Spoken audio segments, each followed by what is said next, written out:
What's up, guys? It's Coach Grant with First Down Training, and today we're going to be talking about how to run a corner route versus an outside shade off-man DB, okay? So what are we going to do with this DB's outside shade? Why would he even be outside shade in the first place? And how can I set him up on a corner route to where I can get some separation, especially if it's man coverage, okay? So I hope this video gives you guys some value. Hope it teaches you a few different things just about route running and how you guys can create as much separation as possible. But also, fellas, if you're a wide receiver and you want to get faster off the line, you want to be more explosive at the top of your routes, you want to improve your grip strength, you want to improve your explosiveness from your hips and just overall power, check out that very first link in the description for an 8-week-long wide receiver gym training bundle. So what it is a full 28-day plan, and then we include a second 28-day plan with more advanced workouts specifically for the wide receiver position. So it's not just exercises you could find anywhere. You're just going to do it at a normal gym. These are specific exercises for wide receivers to improve their on-field performance, okay? So very first link in the description, fellas. Hope you guys could check out our 8-week wide receiver gym training program. Let's get started. So we're looking at this route from Rondale Moore. I'm going to play it full speed. So he does a great job of attacking the inside when we have an outside shade DB, right? So now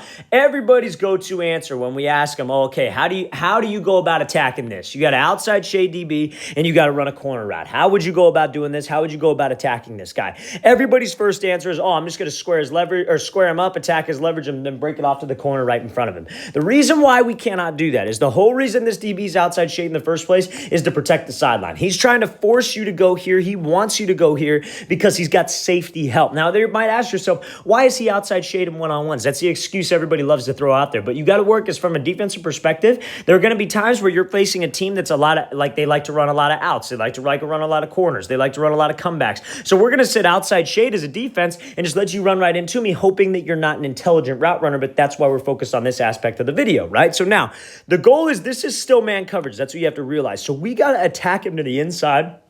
And the goal is to get him to turn his hips and actually commit to a post, commit to a fade, whatever it may be. So that's exactly what Moore does. He gives him a little head fake to the outside, then he pushes up to this inside shoulder, right? And when I could get squared up to the inside and force that DB to turn his hips, I should win this route every single time. Because the biggest mindset here when you got an outside breaking route against an outside shade DB is I'm going to get him to turn his hips and run with me, or I'm going to do the best I can to restack and get him trailing. And that's kind of what Moore does right here. He's able to restack a little bit, not even restack, but just be able to get him trailing his back hip. And if Moore does a great job of selling this move and really selling this rocker, if I could just get this DB to hesitate, I got some space now towards the sideline that I could accelerate out at and go run, okay? But we got to make sure that when this DB's just sitting to the outside, we can't just go run into him. I can't just round my route off into him because that doesn't do anybody any good. If he's outside shade and man coverage, again, he's got help over here, so he's got nothing over towards the sideline. So if I can get to that spot, chances are I'm going to be able to get the ball. So we got to make sure that we threaten him to the inside, get him to sit on something to the inside so I can get some space for myself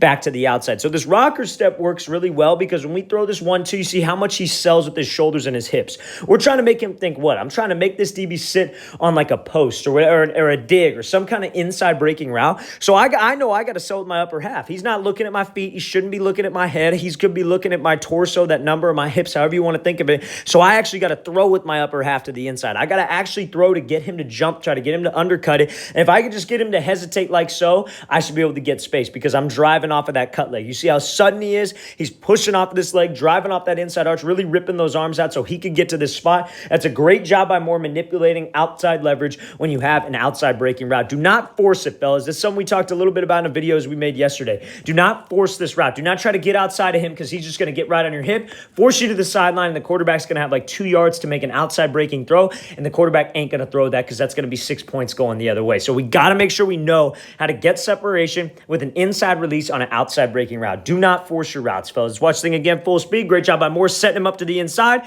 hitting him with that rocker step, and making sure we accelerate back out. Great overall route. All right, guys, we want to thank you for watching. I really appreciate it. If you guys have any questions at all, please don't hesitate to leave those in the comments below. I'll get back to you as soon as possible. I always appreciate the feedback, always appreciate the things you guys have to say. And again, fellas, 8 weeks of wide receiver gym training program, or workouts, to help your overall explosiveness off the line, speed at the top of the route, grip strength, all the above to make you a better receiver on the field. 8 weeks of workouts for that, specific sets and reps. Very first link in the description. Hope you guys could check that out. I'll see you guys next time.